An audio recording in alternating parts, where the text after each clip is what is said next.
The Bermuda Triangle, a name that sends shivers down spines, a place where logic meets legend. Sailors whisper tales of calm seas turning violent, compasses spinning wildly, and ships vanishing without a trace. This 500,000 square mile stretch of the Atlantic Ocean, often called the Devil's Triangle, has captivated imaginations for centuries. Is it a vortex of paranormal activity, or simply a confluence of unfortunate events? The answer, like the triangle itself, remains elusive. For centuries, stories have circulated about ships entering the triangle and never returning. Whispers of strange lights, magnetic anomalies, and sudden storms fuel the mystery. Some believe the lost city of Atlantis lies beneath the waves, its mythical technology interfering with modern vessels. Others speculate that underwater methane eruptions create massive bubbles that swallow ships whole. Despite scientific attempts to debunk the myths, the disappearances continue. The U.S. Navy even attributes some incidents to environmental considerations, leaving room for doubt and speculation. The Bermuda Triangle remains a place of enigma, a maritime mystery that continues to baffle and intrigue.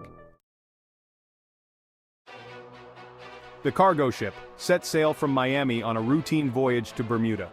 It was a seasoned vessel, its crew experienced and familiar with the unpredictable nature of the sea.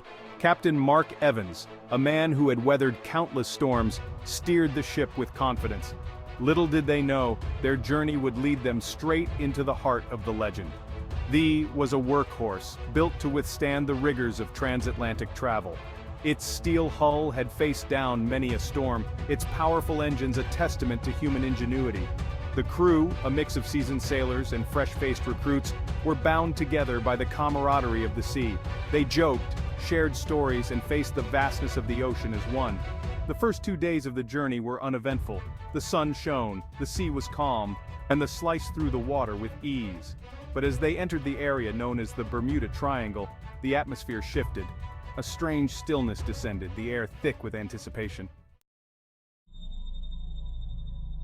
The first sign of trouble came in the form of a dense fog. It rolled in quickly, an unnatural green haze that enveloped the air grew heavy, charged with an eerie silence. The familiar sounds of the ship's engine and the lapping waves were swallowed by the oppressive stillness. John MacArthur, the ship's radio operator, was the first to notice something was amiss. The radio, usually alive with chatter, went dead silent. Static crackled through the speakers, but no voices responded to his frantic calls. He was alone, cut off from the outside world. Fear began to creep in among the crew. Whispers of the Bermuda Triangle circulated, their previous amusement replaced by a chilling dread. Captain Evans, though visibly concerned, maintained his composure. He ordered the crew to double-check their instruments and maintain a vigilant watch. As the hours ticked by, the fog showed no signs of lifting. The silence was broken only by the howling wind and the creaking of the ship. Mac continued his attempts to establish contact, his brow furrowed in concentration. Suddenly, a voice broke through the static, faint and distorted, yet undeniably human. The voice spoke in hushed, urgent tones, but the words were garbled and unintelligible. Mac strained to make sense of the message, fear gripping his heart. It felt close, as if someone was whispering directly into his ear. He called out, his voice echoing through the empty radio room, but there was no response, only the maddening static. The eerie transmission lasted only a few seconds, then vanished as abruptly as it had begun. Mac, shaken to his core, rushed to the bridge to report his experience.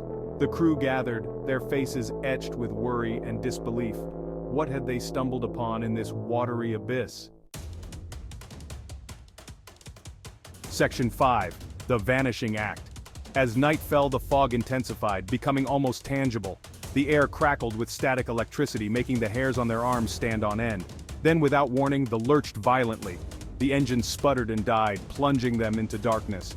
Panic surged through the crew as the ship tossed on the waves like a toy.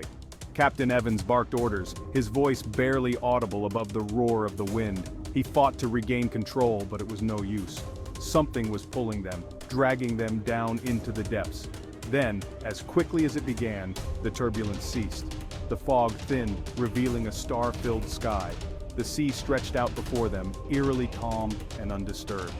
But something was terribly wrong. It was gone. Section 6. Adrift in the Abyss.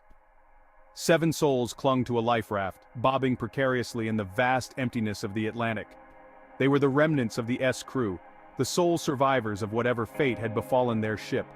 Captain Evans, his weathered face etched with shock and grief, took stock of their situation. They had managed to launch a life raft in the chaos, grabbing only the barest of supplies: food, water, flares, their lifeline in this watery desert. The vastness of the ocean surrounded them, a constant reminder of their isolation and vulnerability. Days blurred into nights. The sun beat down mercilessly, turning their skin raw and their throats parched. Hunger gnawed at their bellies, but despair was a more formidable enemy. The vastness of the ocean mocked their hope, each passing hour chipping away at their resolve. Section 7. Hunger, Thirst, and Fear. Their meager rations dwindled with each passing day. Hunger gnawed at their bellies, a constant, dull ache. Thirst was a sharper, more insistent tormentor. Their lips cracked and bled, their tongues swollen. They drank sparingly, rationing their precious water with agonizing care. The relentless sun beat down, offering no respite. They huddled together, seeking solace in shared suffering. The endless horizon mocked their hope, the vastness of the ocean a constant reminder of their insignificance. Whispers of madness began to surface, fueled by dehydration and despair. One by one, their spirits began to break. Some succumbed to despair, their eyes losing their focus. Others raved deliriously, haunted by hallucinations. Captain Evans, his once unshakable resolve crumbling, fought to maintain order, but the ocean was a patient adversary, slowly stripping them of their humanity. On the 5th day, just as hope began to dwindle, a flicker of light appeared on the horizon. A distant speck, barely discernible against the glare of the sun. Was it a trick of their exhausted minds, a cruel mirage conjured by their desperate hope? Or was it salvation? Captain Evans, his voice hoarse but steady, rallied his remaining crew. They gathered their last reserves of strength, their eyes fixed on the distant glimmer. As the sun dipped below the horizon, painting the sky in hues of orange and purple, the speck grew larger. It was a ship. A surge of adrenaline, fueled by a desperate will to live, coursed through them. They fumbled for the emergency flares, their hands shaking with weakness and excitement. One by one, the flares soared into the darkening sky, brilliant streaks of red against the indigo canvas. Their hearts pounded in their chests, their hopes hanging on the slender thread of being seen. The distant ship, alerted by their signal, changed course and steamed towards them. As it drew closer, they could make out its silhouette, a large cargo vessel, its lights cutting through the gathering darkness. Relief washed over them, so profound it was almost painful. They had escaped the clutches of the Triangle. The crew of the Neptune Star pulled them aboard, their faces etched with concern and disbelief. They were given food, water, and medical attention. As they regained their strength, they recounted their harrowing tale, their voices trembling with emotion. The crew of the Neptune Star listened intently, their expressions a mixture of awe and skepticism. The captain of the Neptune Star, a grizzled veteran with eyes that had seen their share of storms, shook his head in disbelief. He had sailed these waters for decades but had never encountered anything like what they described. He offered them safe passage to Bermuda, where they could contact their families and begin the long process of healing. The survivors of the El Dorado were hailed as heroes, their story making headlines around the world. They were interviewed by journalists, poked and prodded by doctors, and analyzed by psychologists. Everyone wanted to know what had happened to them, what mysteries lay hidden beneath the waves of the Bermuda Triangle. But their ordeal had changed them. They returned haunted by their experience, their dreams plagued by images of the fog, the static, and the eerie silence of the Triangle. Some refused to speak of it, their silence speaking volumes. Others, seeking answers, dedicated their lives to unraveling the mystery. The El Dorado was never found. It joined the long list of ships swallowed by the Triangle, its fate a chilling reminder of the ocean's unpredictable nature. The incident sparked renewed interest in the mysteries of the Bermuda Triangle, attracting researchers, adventurers, and conspiracy theorists in equal measure. The Bermuda Triangle remains an enigma, a place where reality blurs with myth and legend. Despite advances in technology and countless attempts to explain the strange phenomena reported within its boundaries, the mystery persists. Is it simply a confluence of natural forces, a maritime graveyard where unfortunate events are amplified by speculation and fear? Or is there something more at play, something beyond our current understanding of physics and natural law? The stories of the survivors of the El Dorado, though dismissed by some as hallucinations or exaggerations, offer a glimpse into the unknown. Their experiences, while impossible to verify, fuel the enduring fascination with the Bermuda Triangle. Perhaps the answer lies not in seeking a single, definitive explanation, but in embracing the mystery.